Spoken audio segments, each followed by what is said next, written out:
100% digital. Na praia, no campo, na montanha e na cidade.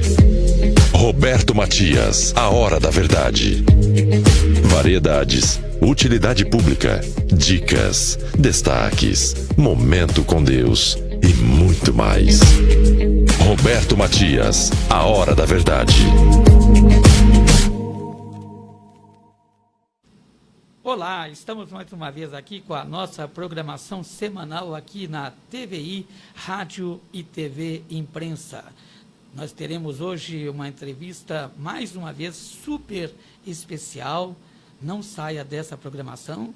Teremos também destaque, utilidade pública, teremos dicas e depois também teremos o Momento com Deus.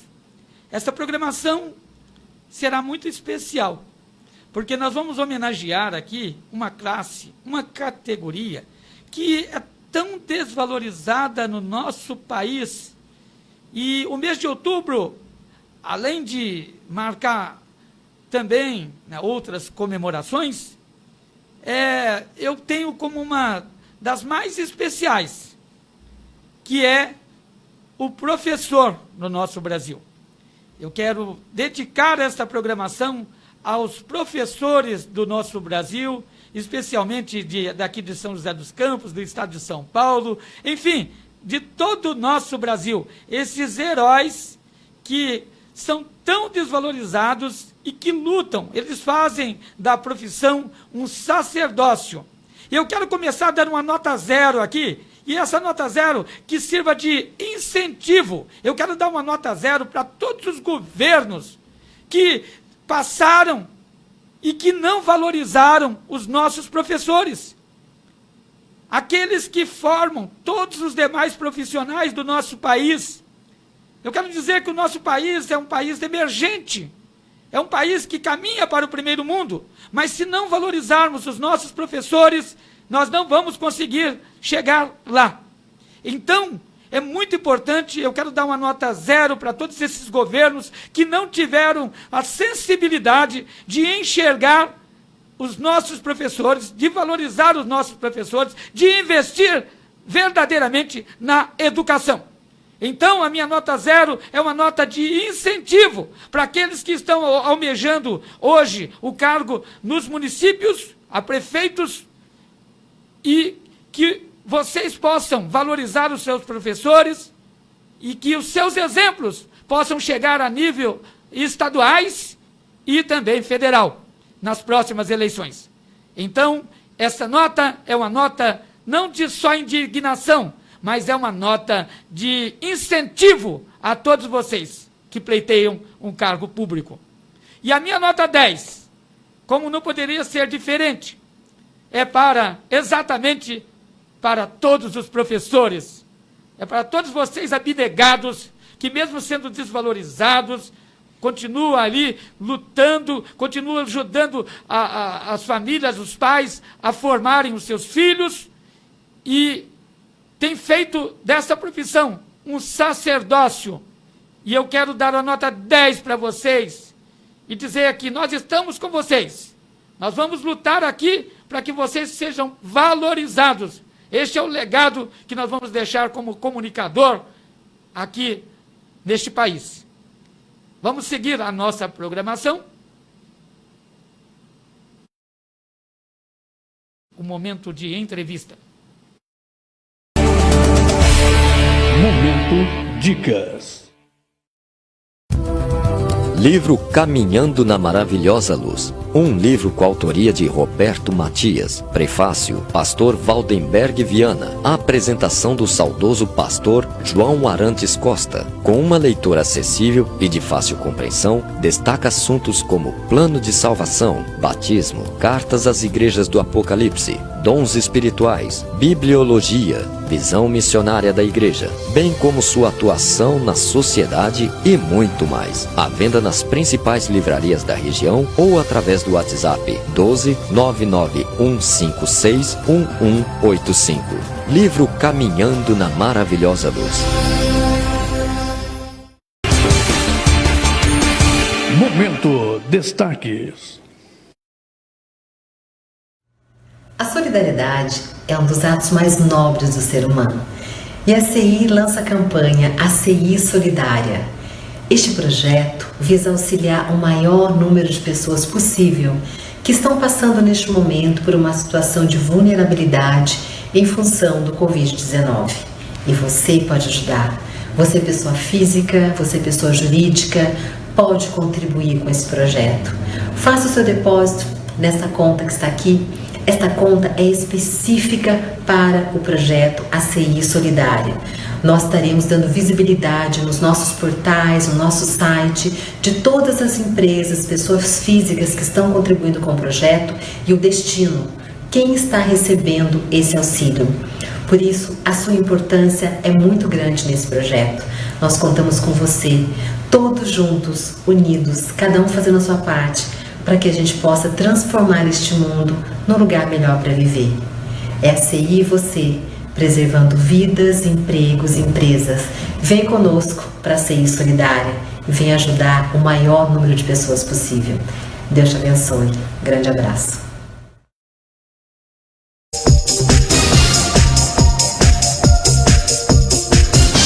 Momento Utilidade Pública.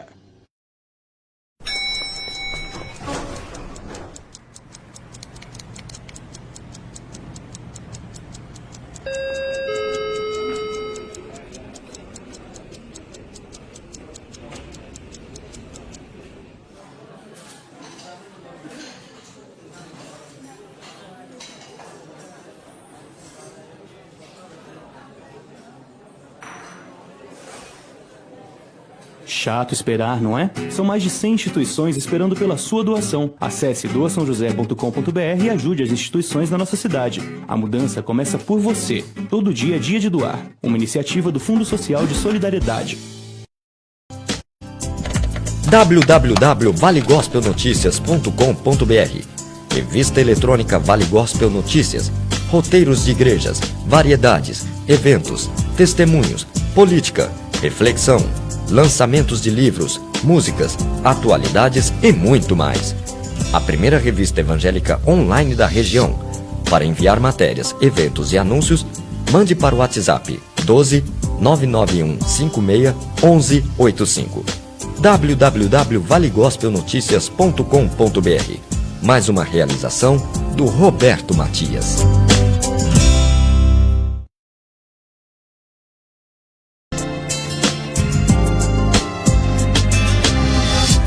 Momento de entrevista. Como estamos homenageando os professores do nosso país, aqui nós temos hoje uma representante de vocês, uma pessoa que tem lutado muito e que vai falar um pouquinho também sobre a sua vida hoje aqui para todos nós. Eu falo com uma pessoa que atendeu gentilmente. E primeiramente eu quero agradecer também o convite, né, ao aceitar do nosso convite.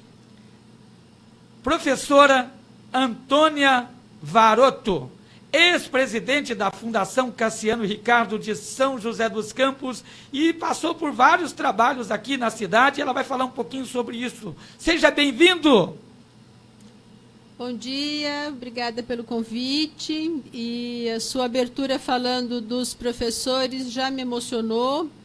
São poucas as pessoas que lembram que o que fazem hoje como profissionais partiu da primeira letra que aprenderam lá atrás, na sua infância, por meio do trabalho árduo dos professores.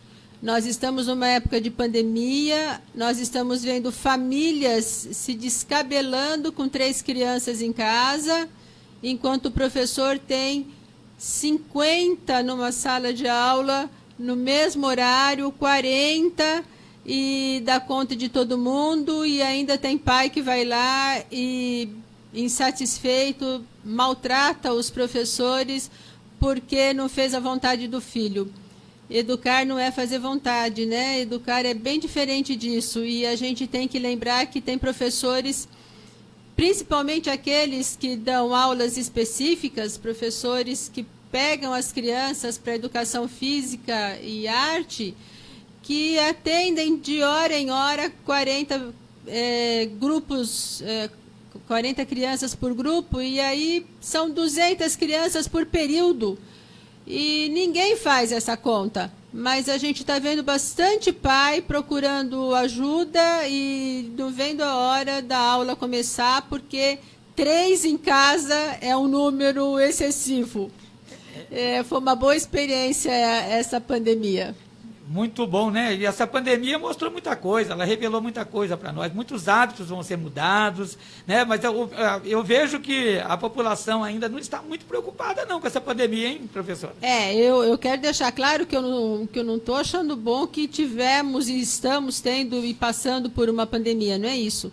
Muito menos que esse vírus esteja aí, ele seja tão mutável e esteja ocasionando tanta tristeza e tantos afazeres, né, para muitos profissionais. Quando eu disse do benefício da pandemia, foi a aproximação dos pais com seus filhos por mais tempo dentro de casa, que há muito não se via. Os pais saíram para trabalhar e tudo ficou para a escola. Então, antigamente a mãe ficava mais tempo em casa e as orientações eram dadas ali com outro encaminhamento de valores. Mas agora, com a pandemia e o distanciamento dos professores, as aulas mais curtas e também por meio digital, a aproximação de pais e filhos foi necessária e muita coisa foi descortinada e muitos pais se viram bastante despreparados para conviver diariamente e o dia inteiro, diariamente também o dia inteiro, com os seus filhos e cobrando deles tarefa, valores, comportamentos.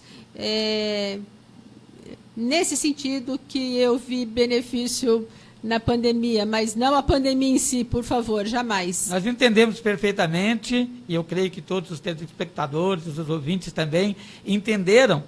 E por falar em educação, por falar em pandemia, por falar nesse transtorno todo, o que a senhora acha agora? A senhora acha que foi um ano praticamente perdido?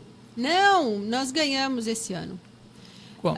Explica para mim. A gente não pode falar que esse ano foi perdido. Esse ano nós ganhamos. Ganhamos em qual sentido? Em efetivamente mudar o modo de dar aula, efetivamente mudar o olhar que se tem para as ferramentas possíveis para fazer uma aula diferente. Os professores sempre tiveram e foram orientados para o uso do computador em sala de aula, para usar outras ferramentas e sempre se negaram. Falo isso por mim e falo isso em nome do grupo. A maioria fazia um curso de informática, mas tinha medo de apertar exatamente qualquer botão no computador da escola. Fazia curso de preparação de aulas, mas no exercício do dia a dia continuava com a lousa e com o giz. Mesmo com a entrada do livro didático, mesmo com outras ferramentas disponíveis, né? Muitos slides, muitos filmes mostrando o mundo, professores de história ainda contavam histórias sem nenhum atrativo, embora os equipamentos existissem nas escolas. Eu sou da rede estadual e a rede estadual pode ter muitos queixumes, mas falta de equipamento não tem. Quebra na minha casa como quebra na casa de todo mundo. Tem que consertar? Tem que consertar. Alguém tem que mandar fazer? Alguém tem que mandar fazer. Para isso tem a direção da escola. O recurso é do governo? O recurso é do governo e o recurso fica em São Paulo. Demora para chegar? Demora para chegar. Mas chega, acontece e existe. Existe material. eu conheci várias fases do governo do Estado. Eu tenho 42 anos de serviço público, então eu conheci uma sala de aula sem mesa para o professor, com a cadeira arrebentada, o lanche era um leite de soja ainda, e com gosto muito ruim. Quando era aromatizado de morango ainda passava, as crianças tinham isso. Hoje nós temos uma outra escola. Hoje as carteiras estão inteiras, e quando não estão inteiras é porque falta orientação de casa para as crianças e os jovens, que aquilo é público, e o que é público deve ser respeitado porque é de todo mundo. E aquilo também existe porque ele foi edificado com o dinheiro dos impostos dos trabalhadores. O governo não tem dinheiro. O dinheiro que vai para a mão do governo gerenciar vem dos impostos, vem do nosso suor, vem do nosso trabalho, enfim. E essa leitura não existe. A leitura é que, se é público, pode quebrar, pode arrebentar. Então, hoje, se a gente tem uma carteira quebrada ou rabiscada numa escola do Estado, é porque ainda falta um contato maior com essa família de orientação, e essa família talvez não tivesse tido essa orientação lá atrás. É uma falta de consciência, muitas vezes, né? Isso, então não teve essa orientação, não teve essa vivência, porque nós temos muitos pais, estamos falando de São José dos Campos, cidade da alta tecnologia, a cidade que tem o ITA, que tem o INPE, que tem a Embraer, que tem GM, que, enfim, que tem tantas indústrias de ponta que exigem profissionais extremamente habilidosos e bem formados, com muitos cientistas, com muitos doutores. Assim, nós temos uma parte da população adulta que não frequentou a escola. É verdade. E aqueles que têm valores familiares e religiosos conseguem ainda passar para os filhos um comportamento adequado e um convívio feliz e solidário com os demais. Quem não teve essa vivência, fica difícil passar esses valores para as crianças. E aí é quando a escola é detonada. É verdade. Agora, a educação, a formação da criança é dever, obrigação dos pais, né, professora? Na legislação diz lá que é dos pais, mas também do Estado. Isso. Então é de mão dupla. O Estado tem que fazer a parte dele. O Estado, sim, o poder público tem que fazer a parte dele, e os pais, lhes cabe uma parte muito maior, porque a parte do Estado uma hora acaba. E pai e mãe é para sempre, né? É verdade. É para sempre. Vamos falar agora sobre um pouquinho sobre a professora Antônia Varoto.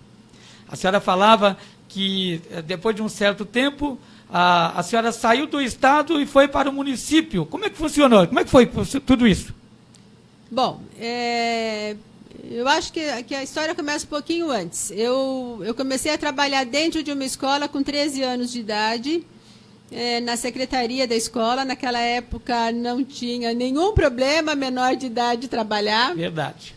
Então eu estudava na escola, era o Externato São José de Vila Matilde, hoje é o Colégio São José de Vila Matilde, eu sou de São Paulo. E eu estudava lá como bolsista, eu ganhei uma bolsa de estudo das irmãs. E com 13 anos, as irmãs chamaram a minha mãe e fizeram, por um lado, um grande elogio, dizendo que eu era muito organizada e que tinha uma letra muito adequada, muito boa. E, naquela época, toda a escrituração escolar era feita com caneta tinteiro e à mão. Então, eu fui convidada a estudar meio período e o outro meio período a trabalhar como auxiliar na secretaria da escola. E aí o amor por aquele ambiente, que já era grande, ficou maior. Eu aprendi todo o serviço da secretaria.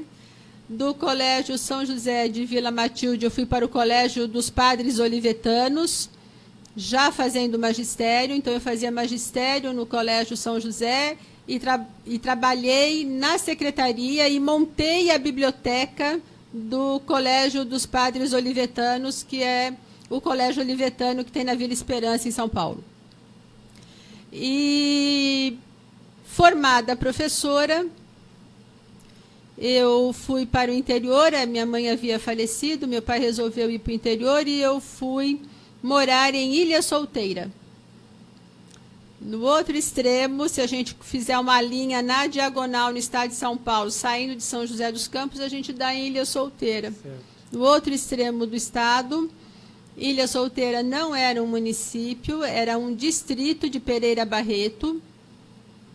E lá eu tive a oportunidade de trabalhar na APAI e fui me especializar em Araçatuba. Então, eu viajava diariamente para Araçatuba para fazer o curso e voltava para Ilha Solteira, de ônibus, enfim. Não é fácil. E me formei professora especializada, naquela época o nome era esse, em deficientes mentais. Hoje nós tratamos por deficientes intelectuais e daí para frente o meu foco de trabalho foi educação especial. Então trabalhei na APAI de Ilha Solteira, estagiei em Marília, estagiei em Bauru, enfim. Fiz toda uma trajetória até chegar na APAI de São Paulo. E, nesse meio tempo, dei aula na Prefeitura de Pereira Barreto, como professora de educação especial, e fiz um concurso para o Estado de São Paulo e me efetivei em 1981 e voltei para São Paulo. Então, em 81, eu vim para São Paulo como professora efetiva, muito jovem. 2 anos depois, eu já havia feito o curso de pedagogia, ainda lá no interior. 2 anos depois, eu já estava como assistente de diretor de escola e, em seguida, dentro da diretoria de ensino, delegacia naquela época, montando a oficina pedagógica, que foi a primeira delegacia de ensino do estado de São Paulo, que era a 10ª DE, em São Miguel Paulista, periferia, para a preparação cotidiana do professor para que ele desse uma melhor aula, para atender às necessidades dos alunos. Porque a lei que nós tínhamos de 71, uma lei da ditadura e da época dos militares no poder, dizia que era obrigatório os alunos irem para a escola a partir dos 7 anos. E que era obrigatório cumprir o curso. E muitos professores entendiam naquela época que repetir era o melhor para aquele que tinha dificuldade de aprender, e eram muitos alunos com muitas retenções e depois se evadiam, e a nossa delegacia de ensino entendia que o problema não era problema de aprendizagem. E esse é meu lema até hoje. Nós não temos crianças com problemas de aprendizagem, mesmo porque eu sou professora de deficientes intelectuais. Se eu acreditar nisso, eu não trabalho. Verdade. Eu não tenho aluno. Verdade. Então, o nosso maior problema não é o problema de aprendizagem. O nosso maior problema é o de ensinagem. Então, nós temos que trabalhar na formação de docentes, e essa formação é contínua. Isso é um dom, né? Também, né? É um dom. Ser professor, ser mestre é um dom. A gente tem que gostar de pessoas, de qualquer idade. Lógico que tem professores que se dão melhor com os pequenininhos, e lógico que tem os professores que se dão melhor com o pessoal do ensino médio, mas tem que gostar de pessoa e tem que gostar de ver que o outro está melhorando pela sua intervenção e que você também está melhorando pela interação com aquele grupo. E me conta uma coisa, e como chegou a São José dos Campos? Meu marido formado em engenharia mecânica, veio para o INPE fazer mestrado e depois acabou ficando por aqui. Ele é do INPE até hoje, é um dos poucos com mais de 35 anos de INPE que ainda estão na ativa. E eu vim de São Paulo para cá nessa situação. Aí cheguei aqui para trabalhar no Estado, fiz concurso para a Prefeitura, me efetivei na Prefeitura, eu acumulava cargo, dava aula nos 2 períodos e fui convidada para ser planejadora de ensino na Prefeitura. Aceitei, fui conhecer como é que era a prefeitura que tinha escolas, porque no interior do estado nós não tínhamos municípios com rede própria. E aqui São José tinha naquela época 10 escolas de 1º grau, que era assim que elas eram chamadas, e uma rede bem grande já de educação infantil, com professores que estudavam muito, estudavam teorias de aprendizagem que estavam chegando ainda, né? Que era o construtivismo, que era Vygotsky, era um grupo, era Madalena Freire, era um grupo novo para a educação. E esses profissionais da rede municipal de São José já se debruçavam em cima desses livros e já estudavam esses autores por conta própria. E eu achei isso tudo muito interessante. E o tempo passou, Emanuel tornou-se nosso grande prefeito. Certo, eu acompanhei toda a trajetória. Isso, tenho por ele uma admiração que deixo aqui expressa de uma maneira muito carinhosa e respeitosa. Trabalhei junto com a Ruana por muitos anos. A Ruana também foi secretária de Educação e eu tive a oportunidade de ser assessora. E eu fui convidada pelo prefeito Emanuel e pelo secretário da época, o Dr. Carleial, para auxiliar na mudança da estrutura da educação do município, porque uma nova lei de diretrizes e bases da educação havia sido promulgada, que foi em dezembro de 96, a nova lei, e o Emanuel assumiu em 97, em janeiro. Então, a lei não tinha um mês e estava lá para ser aplicada, para ser entendida, para ser estudada. E como eu tinha uma formação específica em legislação educacional, eu fui convidada por ele para trabalhar na Secretaria de Educação e o governo do estado me emprestou para a prefeitura. Então, porque exigia tempo integral. Porque eu já exigia tempo integral e eu já havia pedido exoneração da prefeitura. Eu estava só no estado porque eu já havia feito o concurso, não estava mais em sala de aula, eu estava como supervisora de ensino. Então, como supervisora, em 97, eu me desliguei provisoriamente do estado, eu fui emprestada para o município. Então, fiquei na educação, montamos o Sistema Municipal de Educação, na gestão do professor Carleial e da Ruana. Montamos todo o Sistema Municipal de Educação, com o setor de planejamento, de vida escolar, com o Conselho Municipal de Educação. Inclusive, eu fui a primeira presidente do Conselho Municipal de Educação. E desligamos a rede municipal do estado, porque a supervisão das escolas da prefeitura era feita pela delegacia de ensino. Certo. Então, nós desvinculamos e criamos o setor de supervisão própria da prefeitura. Muito bom. Porque o contato com o munícipe era muito mais fácil e a resposta também viria muito mais rápido. Mais direto, né? Mais direto, o caminho seria encurtado. E a tendência pela nova lei, obrigação, pela nova lei, que havia sido assinada em dezembro de 96, era que o município fosse responsável pela educação infantil e também pelo ensino fundamental. E o ensino fundamental poderia ter ou não parceria com o Estado.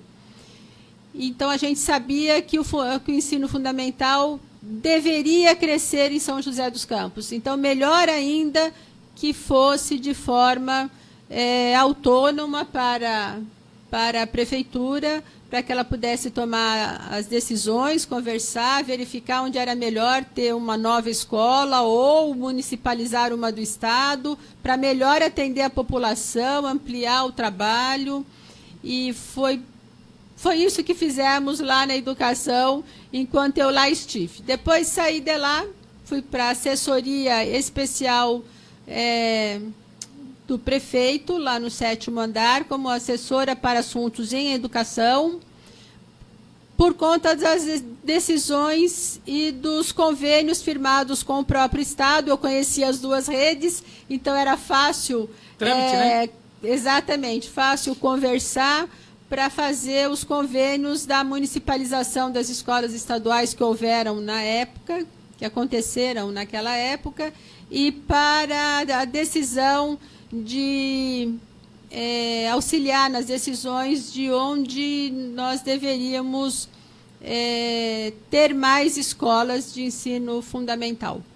Eu já havia participado do plano diretor, que o Pedro Ives montou junto com a Unesp de Rio Claro, e depois a prefeita que o sucedeu assinou e entregou para a cidade. Então, eu conhecia numericamente a necessidade de São José inteiro por ter participado do plano diretor de 92.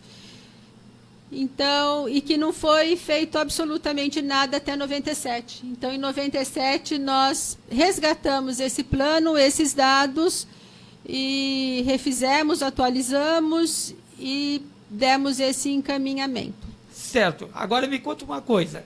A secretária também teve na Fundação Cultural Cassiano Ricardo. Nós estamos com um pouco de tempo ainda, dá para falar um pouquinho sobre a Fundação Cassiano Ricardo. Antes da Fundação Cultural, eu passei pela Secretaria de Transportes para montar o Núcleo de Educação para o Trânsito. E eu acho que isso vale um registro, porque o que nós tínhamos um grupo lá dentro, mas não tínhamos um trabalho organizado e planejado adequadamente, e montamos toda essa equipe, o trabalho, o que deveria ser feito, fizemos as campanhas e participamos de alguns prêmios e obtivemos, inclusive, êxito em alguns, recebendo prêmio, inclusive, na Suíça, de não só a melhoria da malha viária, mas do trabalho feito em educação para o trânsito. Parabéns! E de lá, eu participei da seleção para ser presidente da Fundação Cultural Cassiano Ricardo. Aquela lista tríplice.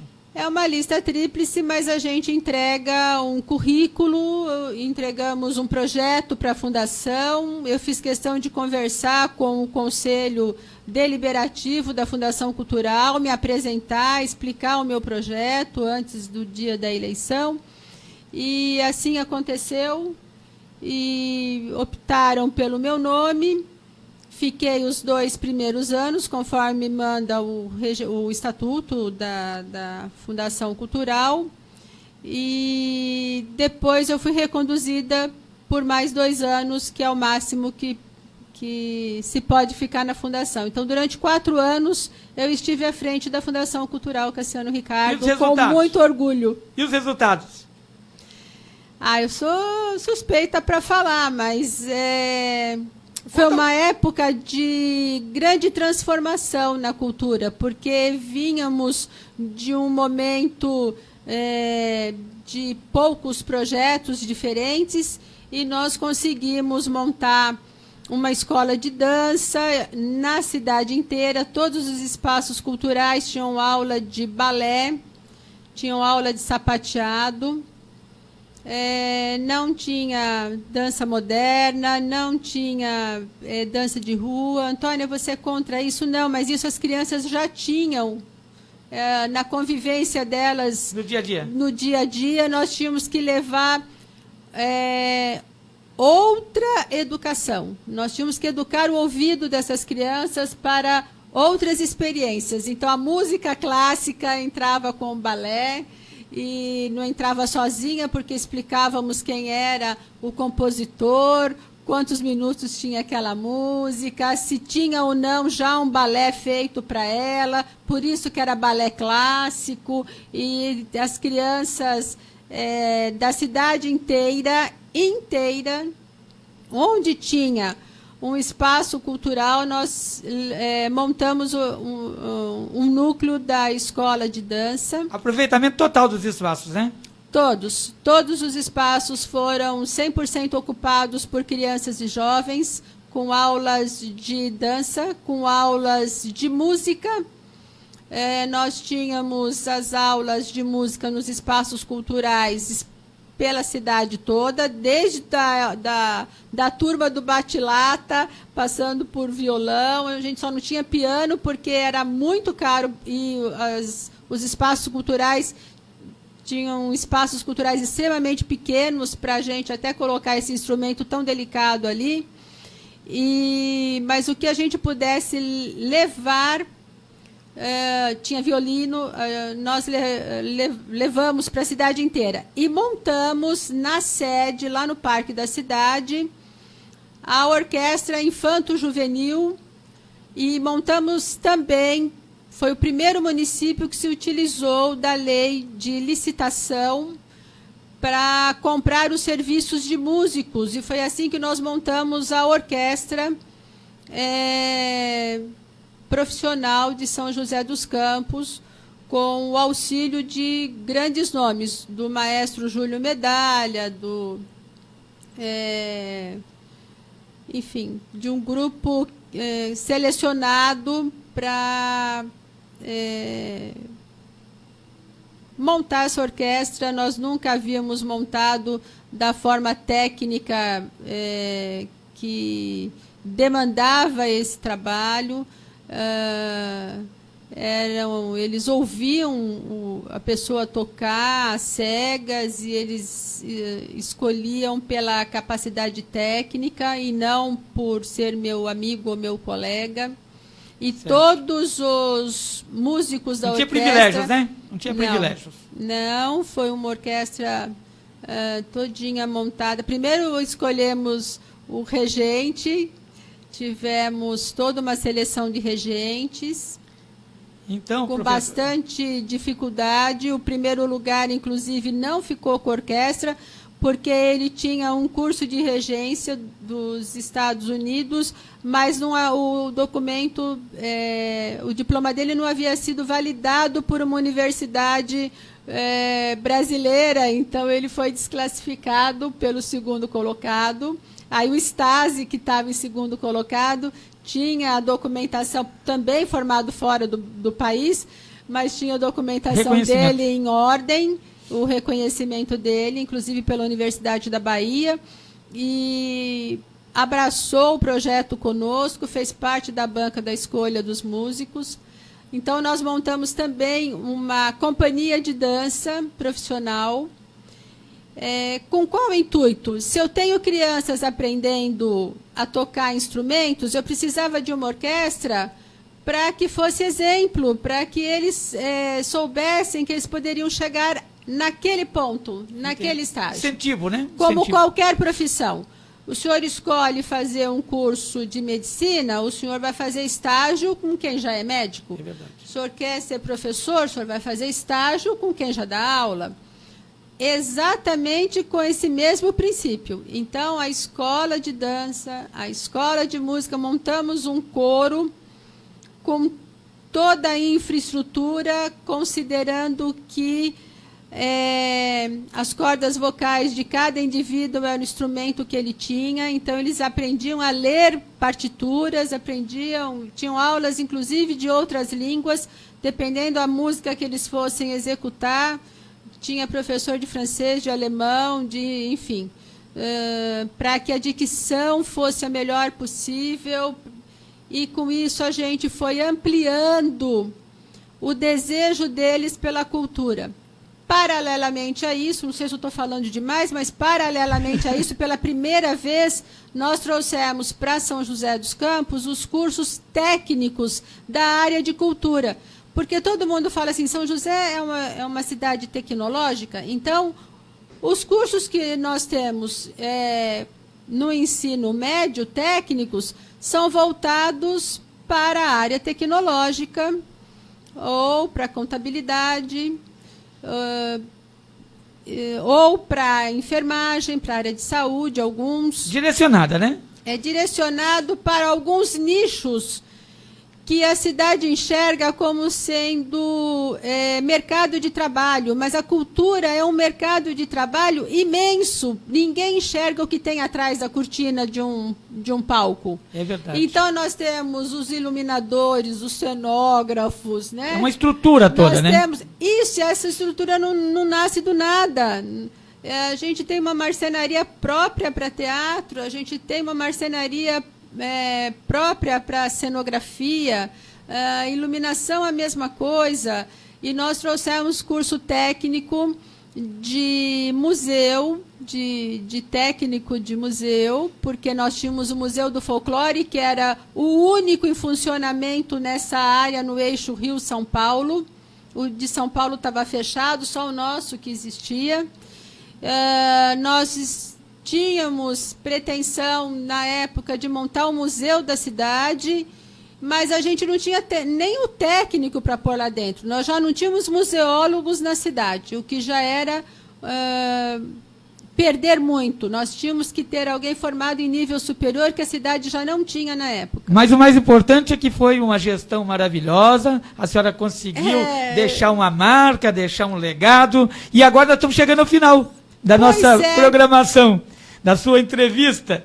E eu gostaria de deixar aqui registrado o nosso agradecimento em nome aqui da TVI, Rádio e TV Imprensa, em nome da nossa programação e em nome de toda a população aqui da região do Vale do Paraíba e do Brasil, por esses ensinamentos que nós aprendemos aqui hoje. E eu gostaria que a senhora desse agora as suas considerações finais para o nosso encerramento.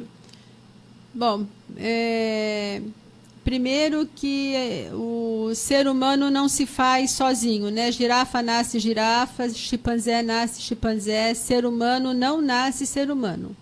E por isso ele precisa do coletivo, ele precisa dos seus iguais para aprender e para se tornar um ser humano solidário, com compaixão, fraterno, com respeito.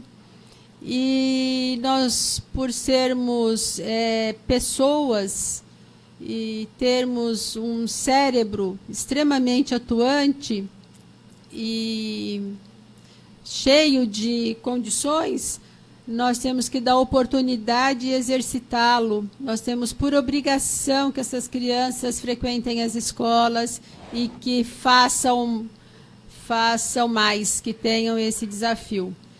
Saindo da Fundação Cultural, eu passei pela Secretaria da Juventude e fizemos uma campanha antidrogas lá. E aqui, para finalizar, eu deixo o recado de que a droga só ocupa o lugar que está vazio de amor.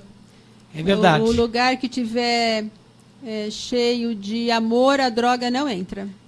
É verdade. Então, vamos cuidar das nossas crianças e dos nossos jovens, porque se a gente pensa no futuro, seja ele digital, 5G, 4G, não interessa.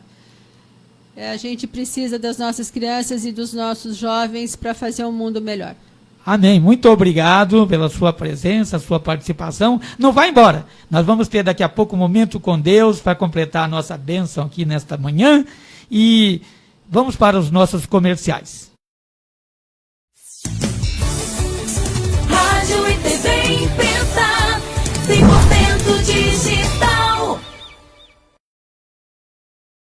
Você pode receber a Cooper na porta da sua casa. É só escolher que a gente leva até você o melhor leite pasteurizado e muito mais. São 85 anos pertinho de você. Ligue para o serviço domiciliar Cooper e comece o dia em boa companhia.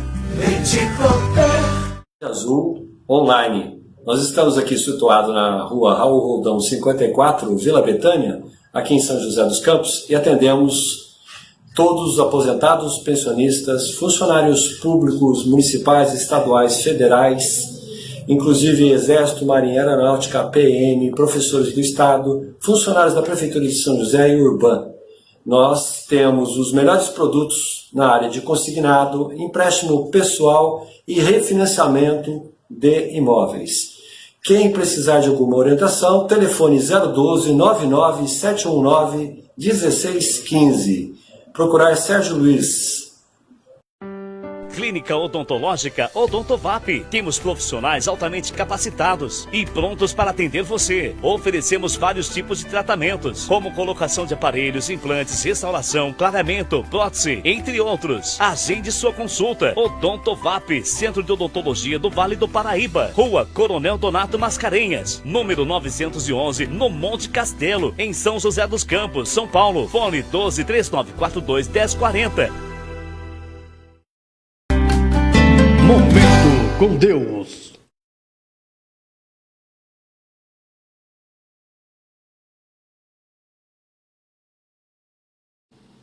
Este é um momento muito importante da nossa programação. Mas antes de começarmos essa programação, eu quero aqui deixar em nome da nossa amiga Antônia Varoto os agradecimentos ao prefeito Eduardo Cury, que ela também teve uma grande participação ali no governo do Eduardo Cury. Então, aquele abraço, Eduardo Cury, parabéns para vocês aí do PSDB, que vem desenvolvendo um trabalho maravilhoso na cidade.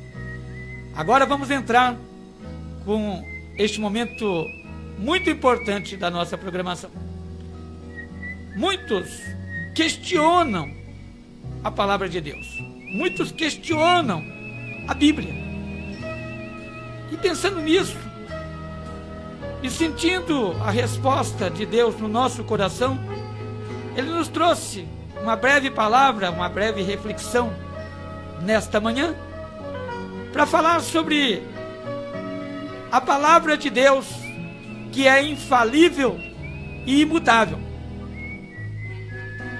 O salmista falou assim da palavra de Deus: nunca me esquecerei dos teus preceitos, porque tem me dado vida. Está registrado no livro de Salmo, capítulo 119, verso 93. Esses têm sido também os testemunhos de todos os que conhecem Cristo como Salvador. Sua palavra é eficaz e apta para discernir os pensamentos e os propósitos do coração. A palavra de Deus revela-nos os nossos próprios pecados e as suas consequências. Pois todos pecaram e carecem da glória de Deus.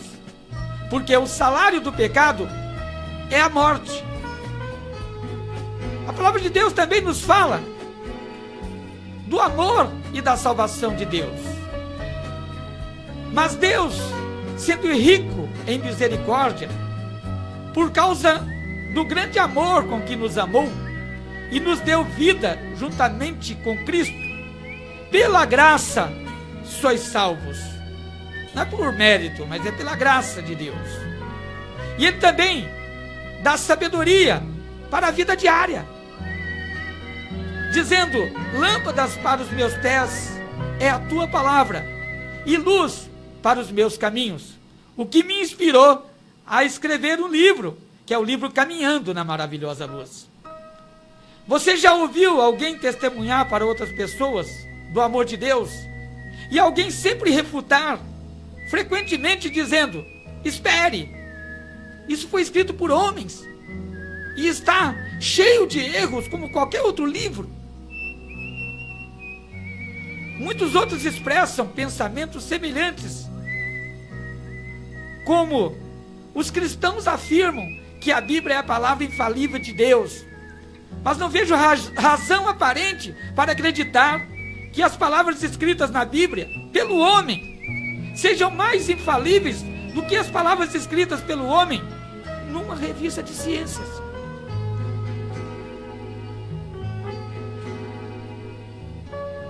Qual deve ser a nossa reação quando a palavra de Deus é descartada tão prontamente, como se fosse apenas escritas por homens e sujeitos a erros? Muitos de nós não somos estudiosos da palavra de Deus. Não podemos ter a resposta. Mas se a lermos um pouco, por exemplo, a epístola de 2 Timóteo, entendemos que toda a Escritura é divinamente inspirada e proveitosa para ensinar, para redarguir, para corrigir e para instruir em justiça. Exatamente para que o homem de Deus seja perfeito e perfeitamente instruído para toda boa obra. Se tem dúvidas, considere o seguinte: por um período de 1600 anos, 40 autores diferentes, de classes diferentes, de situações totalmente diferentes, escreveram 66 livros da Bíblia. Houve depois 400 anos de silêncio entre os 39 livros do Antigo Testamento e os 27 livros do Novo Testamento.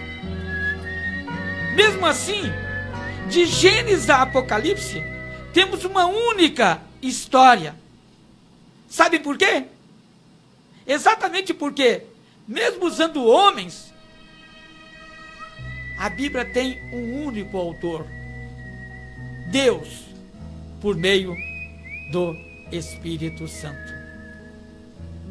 Embora aceitemos a Bíblia pela fé, há evidências suficientes de que ela é verdadeira.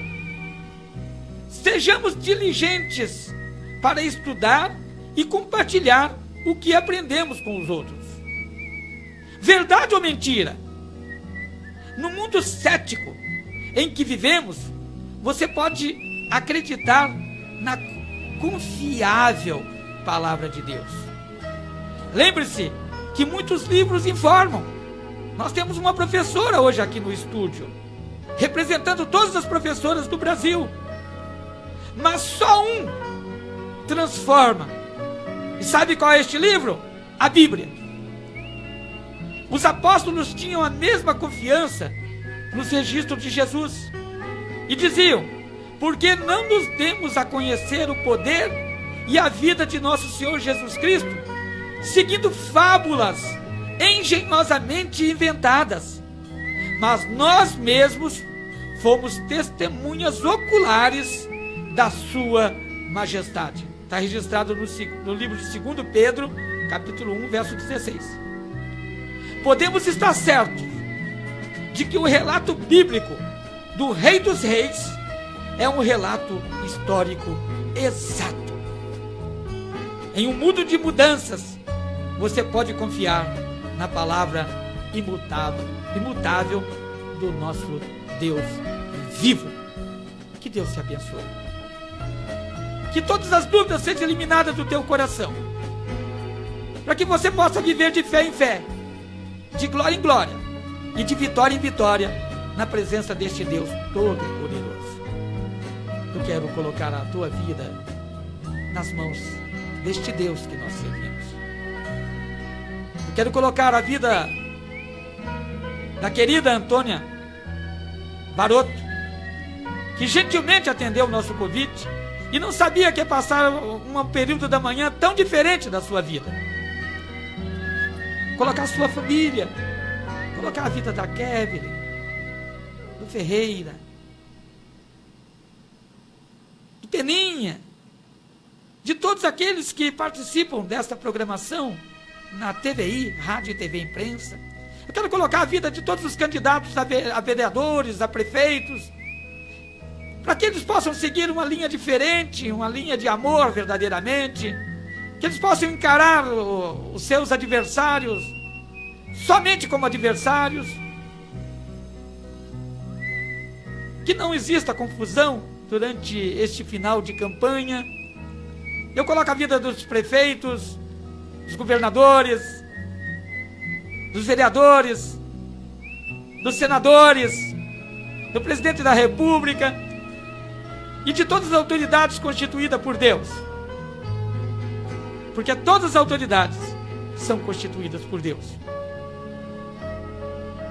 Senhor, nosso Pai, receba a nossa gratidão por esta manhã. Receba a nossa gratidão pela vida da professora Antônia Varoto, que está conosco hoje. Alcance a sua família, a sua casa.